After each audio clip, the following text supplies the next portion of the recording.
waayadan dambe waxaa dalka ku soo badanayay kooxo sheeganaya in ay ka ganacsadaan suuqa kala iibsiga sarrifka lacagaha qalaad foreign exchange trading market, isla markaana lacago badan ka aruuriyay shacabka Soomaaliyeed iyagoo u ballan qaaday faa'iido gaaraysa 70%.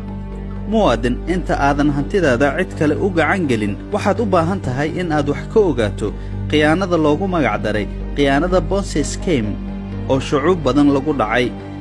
waa khiyaano dadka lagu sirayo iyadoo loo ballan qaadayo maalgashi faa'iido badan oo aan wax khasaare ah lahayn.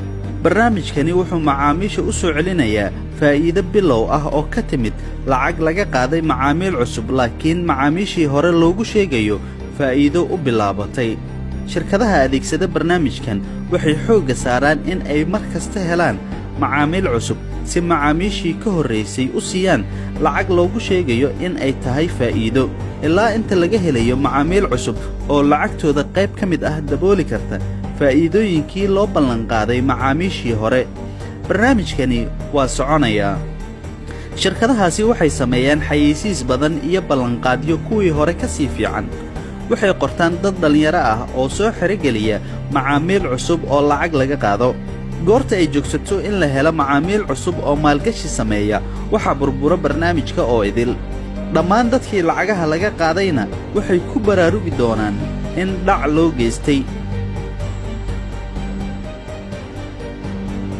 ballanqaad faa'iido qulqulaysa ama joogto ah bil kasta ama dhowrkii biloodba, si kasta oo uu suuqa dhaqaaluhu yahay.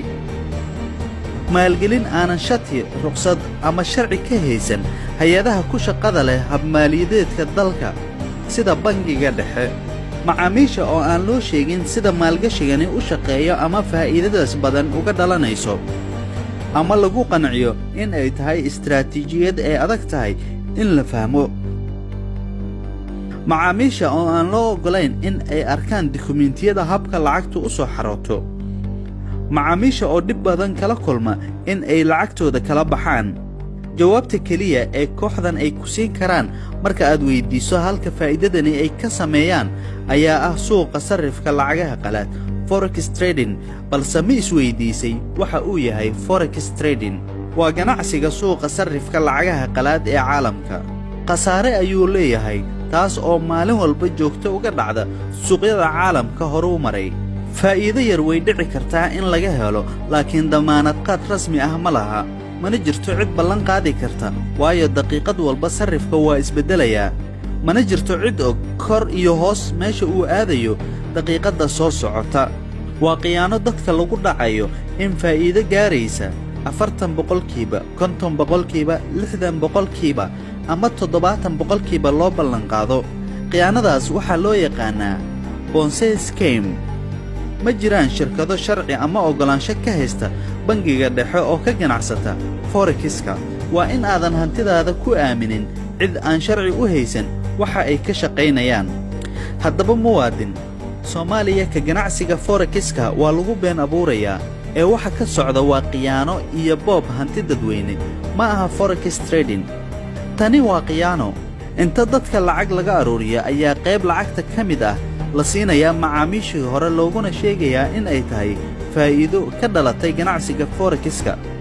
ma isweyddiisay haddii faa'iido intaas la eg la heli karo, maxay kooxahan intay deyn ku soo qaataan lacago oo marka ay faa'iidadaas badan ka helaan deynkii isaga bixin waayeen, faa'iidadana keligood u qaadan waayeen oo ay ugu baahdeen in ay adiga lacag kaa qaadaan?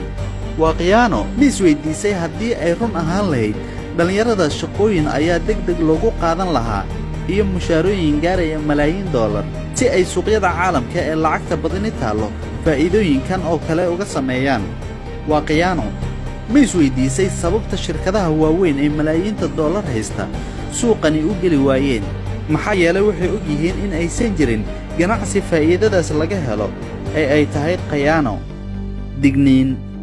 bangiga dhexe ee Soomaaliya waxa uu shacabka Soomaaliyeed uga digayaa in ay ku dhacaan khiyaanadan oo shucuub kale horay loogu soo xaalufiyey.